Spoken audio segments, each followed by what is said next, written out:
को अभी अपने स्वरूप का ज्ञात नहीं है, वो नहीं है, तो उसके लिए उपदेश अनर्थक स्वीकार करते हो। तो अनर्थक स्वीकार करके शंका करते हो। प्रश्न बना कि नित्य मुक्त परमात्मा रूप जीवात्मा है, अर्थात ब्रह्मवेत्ता है, तो उसके लिए उसने ब्रह्म को अपने आप को जान लिया कि मैं ब्रह्म हूँ, उसके लिए उपदेश अनर्थक स्वीकार करते हो। अथवा जो परमात्मा नित्य मुक्त तो है किंतु अभी जाना नहीं गया कि मैं नित्य मुक्त हूँ, उसके लिए उपदेश अनर्थक है, इस प्रकार से आप प्रश्न करते हो। तो पहला तो सिद्धांति स्वीकार कर लिया, जिस साधक ने ब्रह्मवेत्ता ने अपने आप को जान लिया है कि मैं नित्य मुक्त हूँ, उसके लिए कोई दूसरा आचार्य उपदेश करे तो उसके लिए तो उपदेश कैंसिल हो जाएगा, व्यर्थ है। किंतु जिसने अभी आप अपने आप को नहीं जाना कि मैं ब्रह्मवेत्ता हूँ, ब्रह्म हूँ, यद्यपि पहले से ब्रह्म है किंतु अभी उसने अपने आप को नहीं जाना कि मैं ब्रह्म हूँ, तो उसके लिए उपदेश सार्थक नहीं है, उसके लिए तो उपदेश सार्थक है। उसी को लेकर कहते हैं एकस्मिन् ब्रह्मणे निरुपाधिके न उपदेशो न उपदेष्टा न च उपदेश ग्रहण फलम, जिस साधक ने अपने आप को जान लिया कि मैं ब्रह्म ही हूँ, मुझसे भिन्न कोई दूसरा नहीं है, ऐसे निरुपाधिक ब्रह्म में ना तो उपदेश है ना, और ना ही उपदेष्टा है, आचार्य भी नहीं है, शिष्य भी नहीं है। तो आचार्य के द्वारा उपदिष्ट जो उपदेश ग्रहण का फल मोक्ष है वो भी नहीं है, अर्थात नहीं बनते। जिस काल में साधक ने अपने आप में जान लिया कि मैं ब्रह्म हूँ, तो उसके लिए कोई दूसरा करे ब्रह्मवेत्ता है, भाई मैं तुमको उपदेश करूंगा, उसके लिए तो ना उपदेश की जरूरत है, ना उपदेष्टा की जरूरत है, आचार्य की जरूरत नहीं है, शिष्य भी नहीं बना, और फिर उपदेश का ग्रहण जो फल होता है मोक्ष, उसकी भी जरूरत उसको नहीं है, उसका निगमन करते हैं।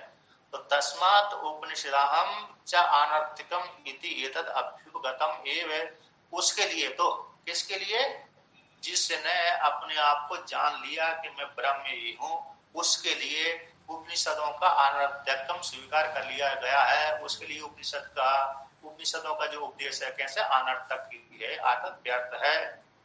जैसे सुकाष्टक में वर्णन किया है, जो जिसने आत्म तत्व को जान लिया है उसके लिए को विधि को निषेध है कि नहीं, उसके लिए विधि निषेध कोई भी नहीं है।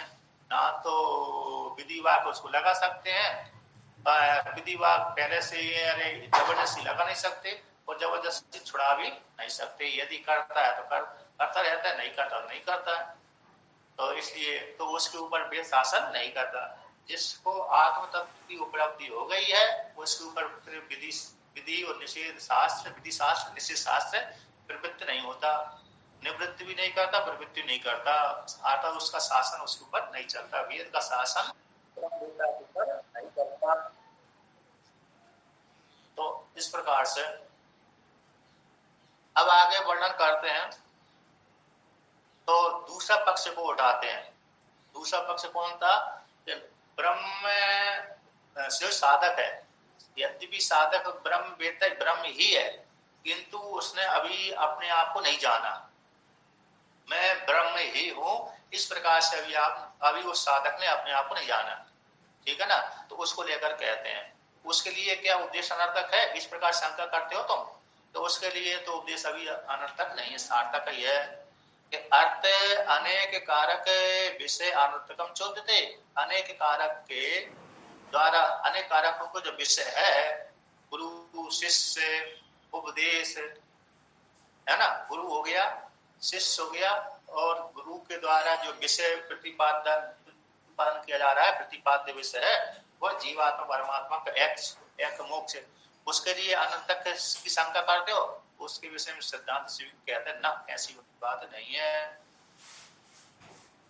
कि उपदेश तावत अनेक कारकों का साध्य होने से उसका जो विषय है मोक्ष है, तद अनर्थक्यम, जो अनर्थ के विषय शंका करते हो, यानी अज्ञात नित्य मुक्त ब्रह्म के विषय में शंका करते हो, छेद यदि आप ऐसा कहते हो तो ना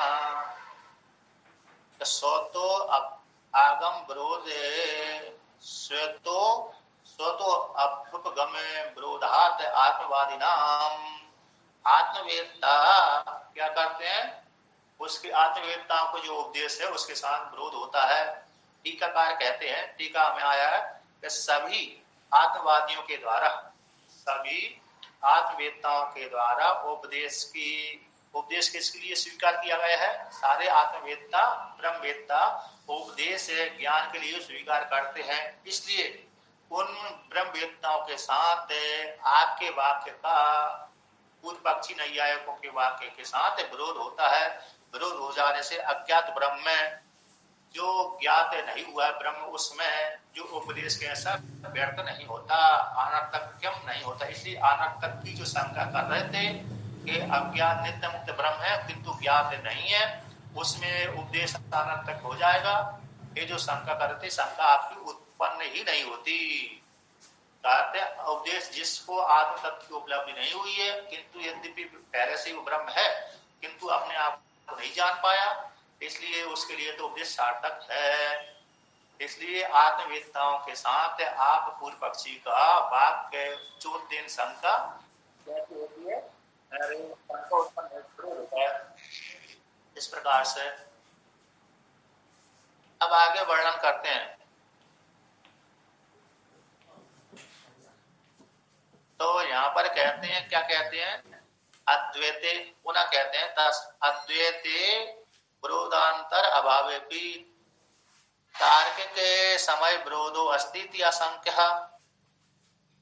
तो यहाँ पर मीमांसा के पूर्व पक्षी कहता है अद्वैत में तो विरोधांतर के अभाव मान लेने पर भी तार्किकों के साथ, तार्किकों के सिद्धांत साथ विरोध हो जाए, मान लिया जाए। नैयायिक हैं और ये कौन है, नैयायिक हो गए, सांख्य दर्शन आदि हो गए, ये जीवात्मा परमात्मा को भिन्न भिन्न मानते हैं, जीव और ईश्वर को भिन्न भिन्न मानते हैं, उनके सिद्धांत के साथ विरोध हो जाए। आप तो वेदांत में तो जीव और परमात्मा भेद नहीं है, जीव और परमात्मा एक ही है। जीव अनंत जीवन आत्मन प्रविश्य नाम रूप व्याकरवाणी, इस श्रुति के अनुसार परमात्मा ही जीव रूप से प्रवेश किया हुआ था, इसलिए जीव ईश्वर भेद नहीं है। किंतु नैयायिक तो ऐसा स्वीकार नहीं करते। नैयायिक तो कहते हैं ईश्वर अलग है, ईश्वर नित्य ज्ञान, नित्य इच्छा, नित्य प्रयत्न वाला है ना, ज्ञान इच्छा प्रयत्न वाला है, नित्य ज्ञान वाला है, नित्य इच्छा वाला, नित्य प्रयत्न वाला है, ईश्वर का लक्षण करते हैं वो। अब जीवात्मा में नित्य इच्छा भी नहीं हो पाती, नित्य प्रयत्न नहीं होता, नित्य ज्ञान वाला भी नहीं होता, क्योंकि उसकी इच्छा भी नष्ट हो जाती है, कोई इच्छा कार्य पूरी नहीं हो पाती और उसका पूरा ज्ञान भी नहीं बना रहता। तो आगे वर्णन करते हैं। तो कहते हैं इसलिए उनके सिद्धांत के साथ विरोध हो जाए, तो ऐसी प्राप्ति हो जाने पर तो कहते हैं कि तस्मात् तार्किक चाट हटराज अप्रवेश्यम अभिहम दुर्गम इदम अल्पे बुद्धि अगम्यम शास्त्र गुरु प्रसाद रहितेश्चा। तस्मात् निगमन करते हैं कि प्रमाण के विरोध का अभाव है। तस्मात् तार्किक चाट भट्ट राजा, जो तार्किक कैसे तार्किक है, तर्क करने वाला, ये कैसे है, चाट भट्ट राजा है। चाट बोलते हैं आर्य मर्यादा को भेदन करने वाले, चाट बोलती, चाट शब्द का अर्थ कर दिया आर्य मर्यादाम भिन्दाना, चाटा विवक्षन्ते, टीका मारते हैं आर्य मर्यादा को खंडन करने वाले। आर्य मर्यादा कौन हो गई, जीवात्मा परमात्मा पर एक का खंडन करने वाले, वेद की मर्यादा को नष्ट भ्रष्ट करने वाले। वेद की मर्यादा क्या था, वेद ने स्पष्ट वर्णन कर दिया, अनैन जीवेन आत्मानुप्रवश्य नाम रूप व्याकरवाणी एको हम अद्वितीय नया नानास्ति किंचन। ये वेद की मर्यादा है कि अद्वितीय परमात्मा है, उससे भिन्न कोई दूसरा नहीं है, नाना नाम का कोई जगत है नहीं है, नाना नाम जीव आत्मा बहुत नहीं है, और भाई परमात्मा ही जीव से प्रवेश किया हुआ था, उपाधि को नाम रूप के व्याकरण किया, उपाधि को लेकर भेद है, पारमार्थ रूप से भेद नहीं है। ये जो वेद का सिद्धांत है, उस वेद के सिद्धांत के विरुद्ध ये चलते हैं। इसलिए कैसे वेद की यानी आर्यन वेद की मर्यादा को भिंदाना भेदन करने वाले चाटा चाट व्यवसाय थे। उस चाट और भट्ट कैसे है? भट्ट भट्ट जानते हैं कि भट्ट यानी सेवक यानी मिथ्याभाषिण। भट्ट हो गया जैसे राजाओं के उठाने के लिए राजकुमारों को सुबह सुबह प्रातः काल उठाने के लिए वो भट्ट होते हैं ना। भट्ट क्या करते हैं? वो उनकी प्रशंसा करते हैं राजाओं की या तो राजकुमारों की, तो तुमने ऐसा काम किया, ऐसा काम कर, बड़ा चढ़ा करके बोलते हैं। तो बड़ा चढ़ा करके बोलना मतलब झूठी प्रशंसा करना। तो भट्ट का पाठ हो गया सेवक गण है लेकिन मिथ्याभाषिण होते हैं।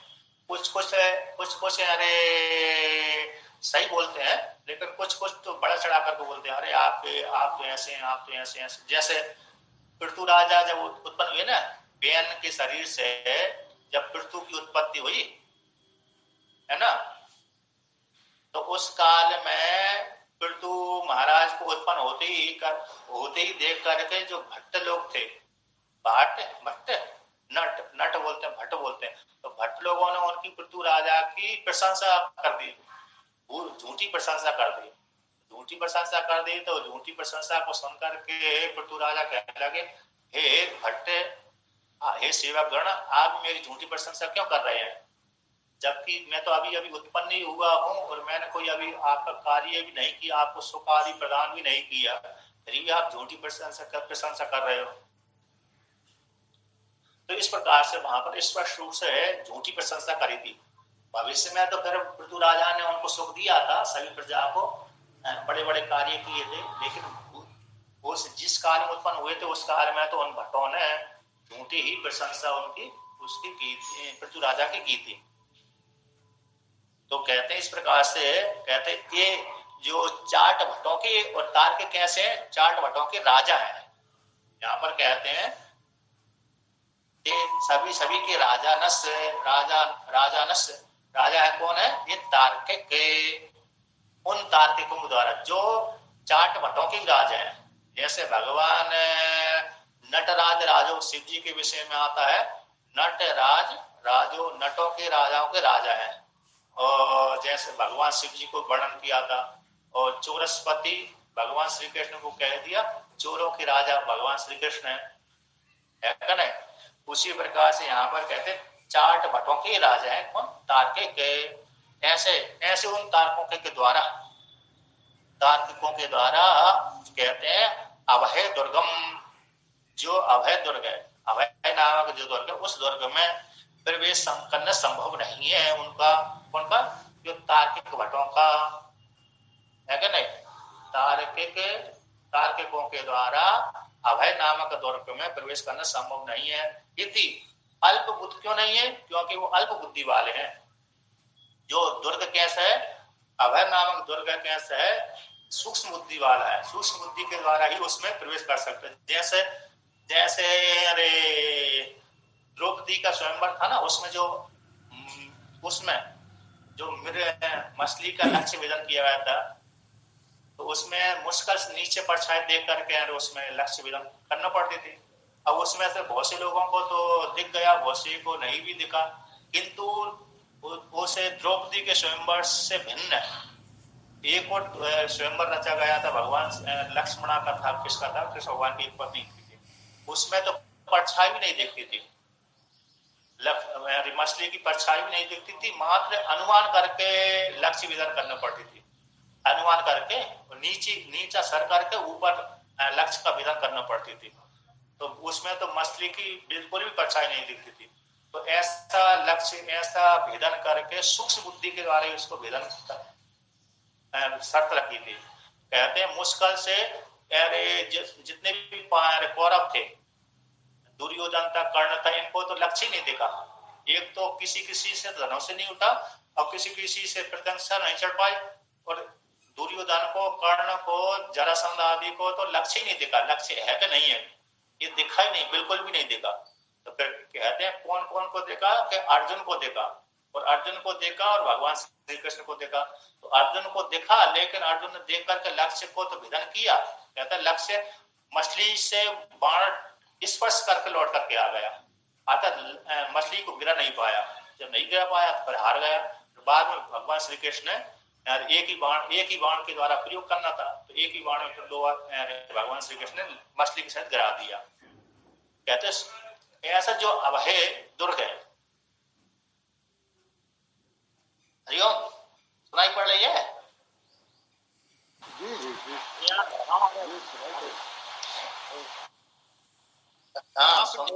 भगवान कृष्ण ने एक ही बाण से उसका मछली का भेदन कर दिया। हाँ, एक कहानी भागवत की है जी, आती है ना स्वामी जी? है? पढ़ी है? पढ़ी है जी। अच्छा अच्छा अच्छा। पर स्वामी जी मछली का भेदन तो अर्जुन ने किया था। नहीं, वो दूसरी बात है, वो अलग अलग किस्म के हैं। ये दूसरी राजकुमारी वाला स्वयंवर है भगवान कृष्ण ने जिसमें किया है। किसका है वो नाम याद नहीं आ रहा समझी, पर ये अलग है, वो अलग है, दोनों पढ़े हैं। शायद लक्ष्मणा का था का किसका था? अरे ऐसा ही था, लक्ष्मणा होगा तो दूसरी होगा। अरे उस भगवान श्री कृष्ण की पत्नी बनी थी वो, तो उसमें से उसने वर्णन किया था। और ये प्रसंग कहाँ पर था? कहते प्रसंग अरे कुरुक्षेत्र में द्रौपदी ने पूछा था भगवान श्री कृष्ण की 8 पत्नियों से, तो तुमको भगवान श्री कृष्ण ने कैसे कैसे वर्णन किया था, उसी में उसने सुनाया था। हाँ, तो उसमें देखा ना, बहुत सूक्ष्म वो था बुद्धि, मतलब जिसकी बुद्धि सूक्ष्म। ये आज देख के नहीं, वो तो मेरे पास पुस्तक ही है, सामने रखी है, भागवत पुराण। मतलब कह रहा हूँ कि मतलब उसका जो दृष्टांत यहाँ पर बैठा हुआ है, दृष्टांत, तो मुश्किल से अरे अल्प बुद्धि वालों के द्वारा वो लक्ष्य भेदन नहीं हो पाया, सूक्ष्म बुद्धि के द्वारा ही भेदन हो पाया। उसी प्रकार से यहाँ पर भी अल्प बुद्धि के द्वारा वो अभय नामक दुर्ग में प्रवेश करना संभव ही नहीं है। ऐसे कभी कभी राजा ऐसे दुर्ग बनाते थे कि बाहर से देखने में दरवाजा लगता था, लेकिन दरवाजा नहीं था। तो अल्प बुद्धि के द्वारा गम्य नहीं है ऐसा। तो कहते हैं गुरु शास्त्र प्रसाद रहित है। तो गुरु है, शास्त्र है, गुरु है, वो प्रसाद कृपा शिष्य आदि से रहतों के द्वारा ये अभय नामक दुर्ग में प्रवेश करना। जितने शास्त्र हैं, उपनिषद हैं, गीता, ये सब गुरुगम में है। और हाँ, गुरुगम है। ऐसे विद्वान हैं जिनके मैंने उपनिषद पढ़े हैं, गीता पढ़ी है, लेकिन उसमें कहीं हिंदुत्व की चर्चा नहीं। अरे गीता उपनिषद अध्यात्म के ग्रंथ हैं, धर्म के ग्रंथ अलग हैं, अध्यात्म के अलग हैं। कौन समझाए उनको? बहुत से लोगों को धर्म और अध्यात्म के बारे में भेद नहीं मालूम। सही। हाँ, हिंदू शब्द इसमें देता ही नहीं है, इसमें आता ही नहीं, हिंदू शब्द का प्रयोग नहीं किया। आत्मा, अनात्मा, परमात्मा, इसका ही वर्णन है, अध्यात्म संबंधी, आत्म संबंधी। तो कहते हैं देखिए उनके द्वारा ऐसे उन तार्किकों के द्वारा उपनिषद और गीता वगैरह नहीं, वो बिल्कुल नहीं। जब तक श्रद्धा से नहीं पढ़ेंगे, जब तक परंपरा से नहीं पढ़ेंगे, तो वहां पर वो उल्टे ही समझेंगे। हम लोगों ने उपनिषद पहले पढ़े, लेकिन अब समझ रहे सही उसका तात्पर्य। हाँ, तो भगवान भास्कर ने एक बार गीता में लिखा है, गीता में एक शब्द का प्रयोग कर दिया, यदि भी बहुत विद्वान है, तर्क कुतर्क अच्छा कर ले, तर्क करने में कुशल है, बड़ा विद्वान है, सारे शास्त्रों का धारण किया है, किंतु यदि परंपरा से संप्रदाय के द्वारा नहीं पढ़ा, परंपरा से नहीं पढ़ा उसने, तो वह भी मूर्ख के समान उपेक्षणीय है, ऐसा प्रयोग कर दिया। मूर्ख के समान क्यों? कभी कभी वो अर्थ का अनर्थ कर देगा। अनेक का अनर्थ करते स्वामी जी लोग। हाँ, अर्थ का अनर्थ कर देगा, इसलिए कहते संप्रदाय जो वेद के द्वारा ही अध्ययन करना चाहिए।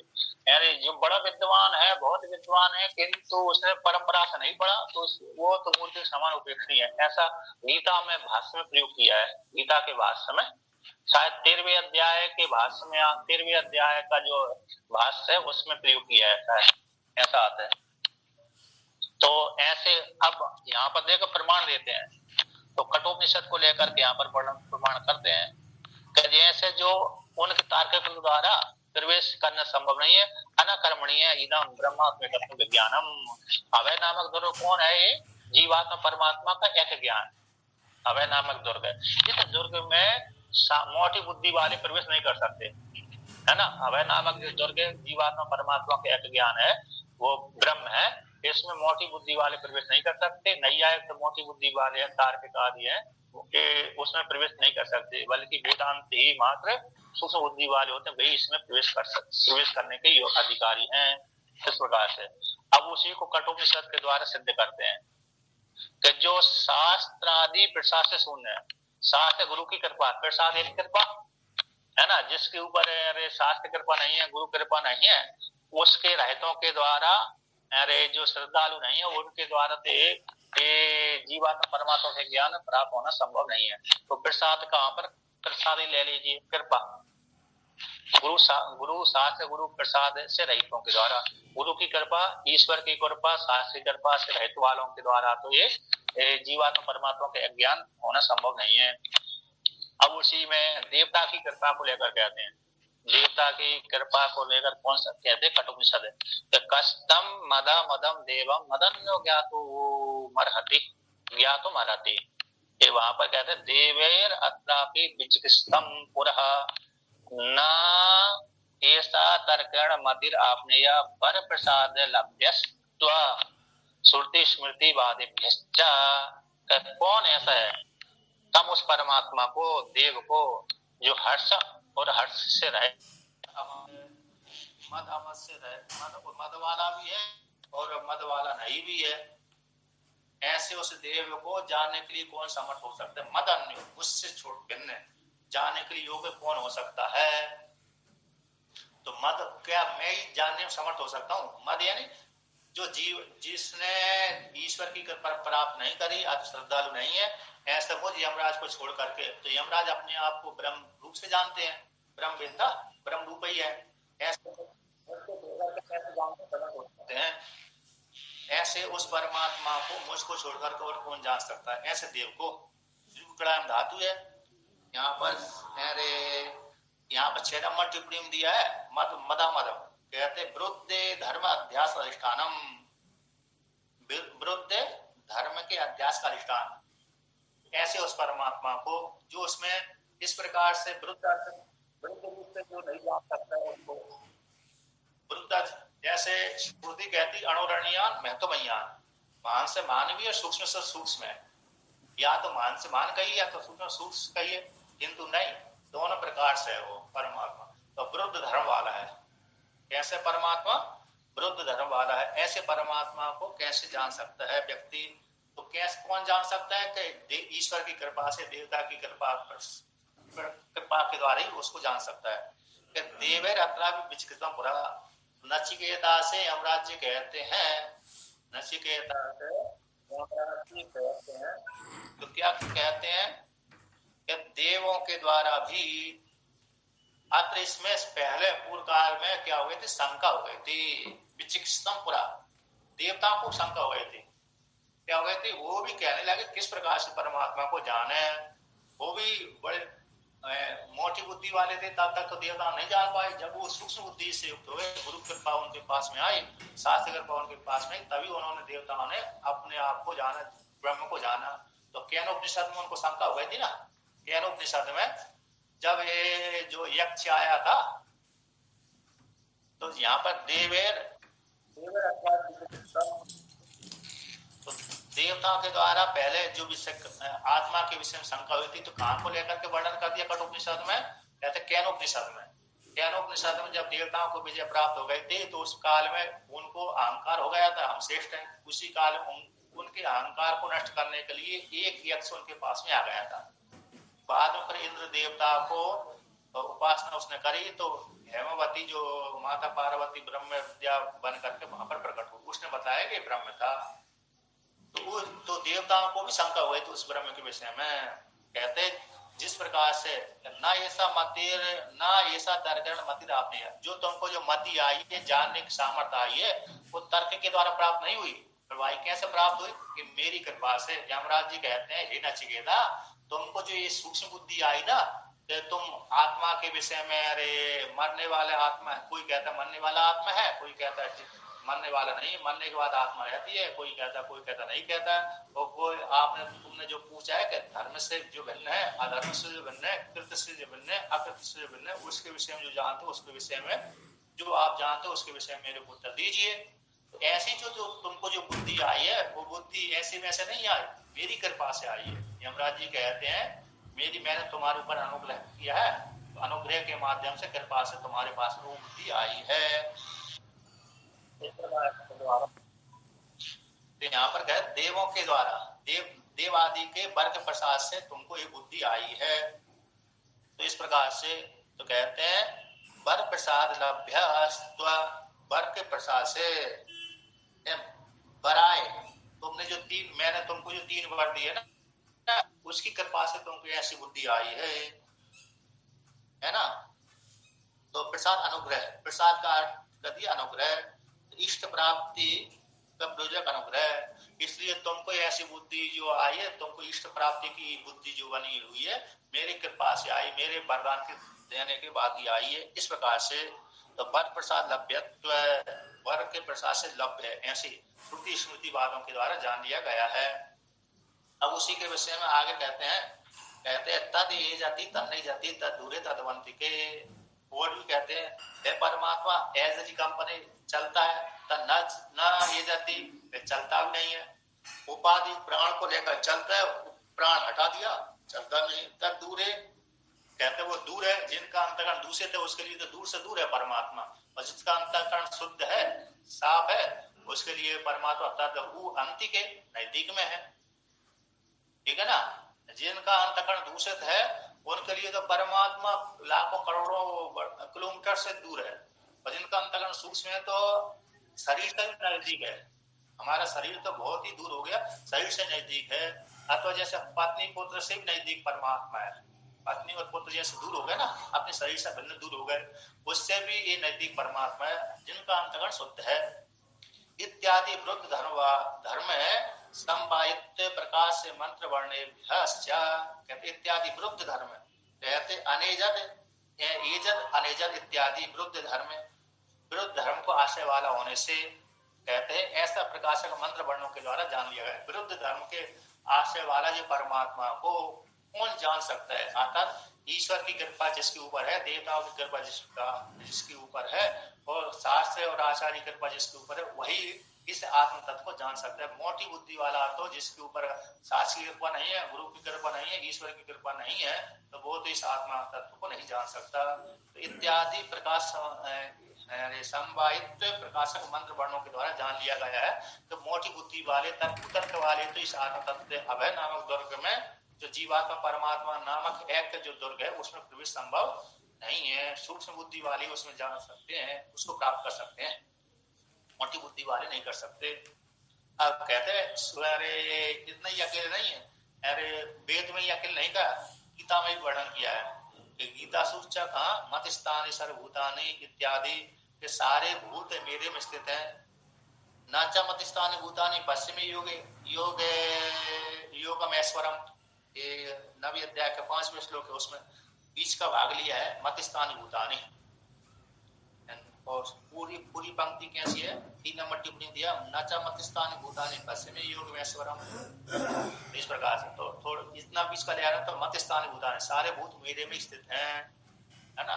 आत्मा में सभी भूतों का अधिष्ठान हूँ, मेरे जितने दिख रहे हैं पंचमहाभूत आदि को लेकर के, अथवा जो भी दिख रहा है प्रपंच आदि मेरे में कल्पित है।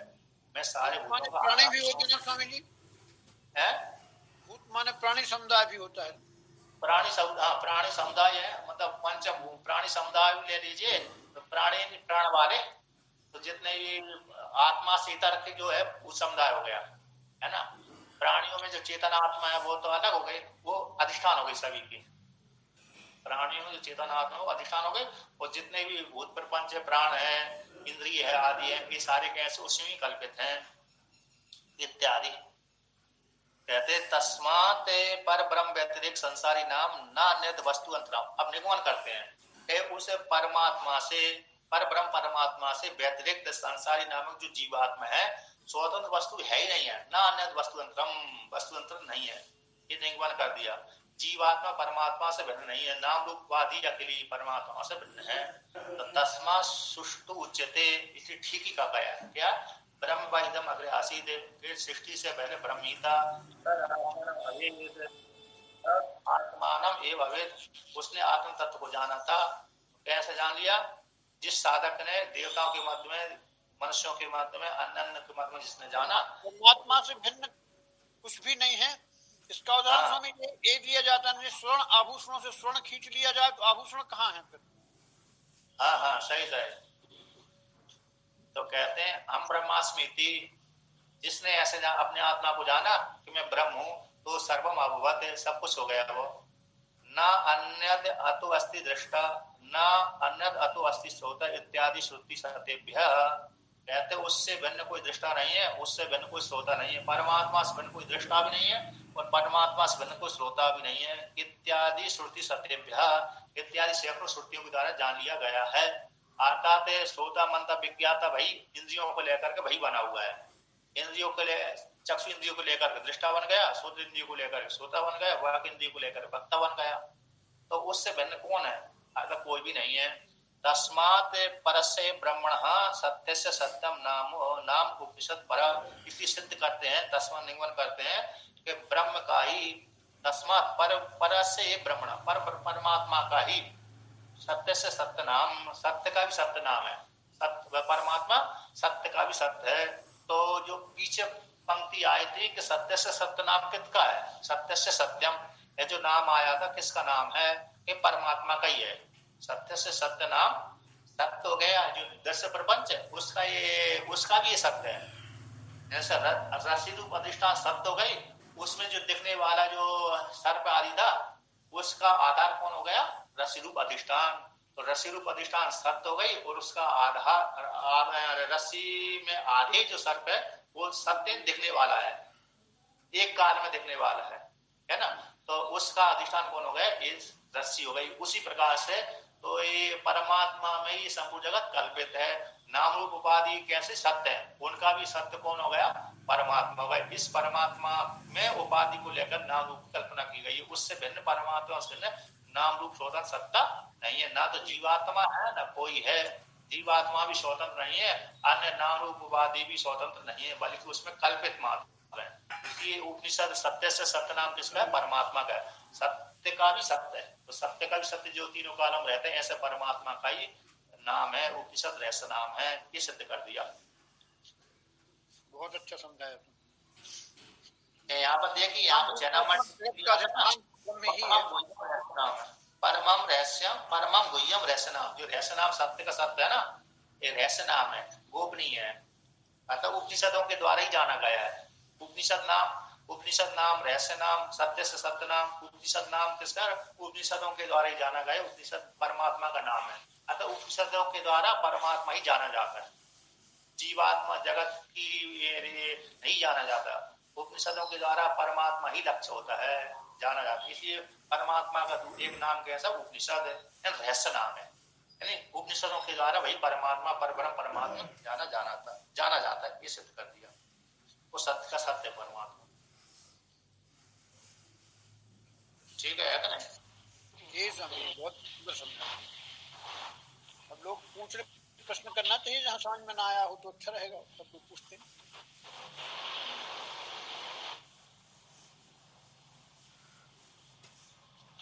ठीक है, तो पूर्ण मता हो जाए। जी सर। ओम पूर्णमदः